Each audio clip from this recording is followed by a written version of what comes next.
Ma présentation d'aujourd'hui va traiter de la place des outils de monitoring dans la gestion de la santé des bovins et de la reproduction. Alors aujourd'hui, les outils qui sont à la disposition des éleveurs, je dirais, sont de deux types. Il y a des outils qui sont plutôt ceux qui initialement ont été faits pour aider l'éleveur dans le pilotage de son troupeau, dans la gestion de la reproduction, avec notamment des détecteurs de vélage ou de chaleur. Et là, on peut dire que les outils sont relativement performants et permettent à l'éleveur de piloter, en tout cas de se conforter, de se rassurer dans la gestion de la reproduction, même si on sait qu'économiquement, l'investissement avec ces outils n'est pas toujours démontré rentable, en tout cas pour l'éleveur, il y a vraiment une diminution du stress et je pense qu'il ne reviendrait pas en arrière.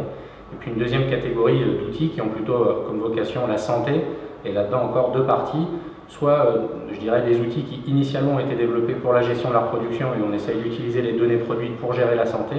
et là on n'est pas encore toujours très clair sur la façon dont il faudra les utiliser. Et puis enfin des outils vraiment 100% santé qui permettent de mesurer la rumination, la température des bovins, et où là, je dirais que le domaine est relativement mouvant, on est au départ. Alors est-ce qu'on peut avoir confiance dans le futur de l'installation de ces outils? Je pense que de toute façon, pour ce qui est de gestion de la reproduction, on ne reviendra pas en arrière, c'est vraiment un confort de travail très important pour les éleveurs et c'est d'ores et déjà bien implémenté sur le terrain. Pour ce qui est des outils santé, je pense que le gros challenge des années à venir est plutôt de savoir comment combiner l'ensemble des informations qui peuvent être produites par ces outils élémentaires,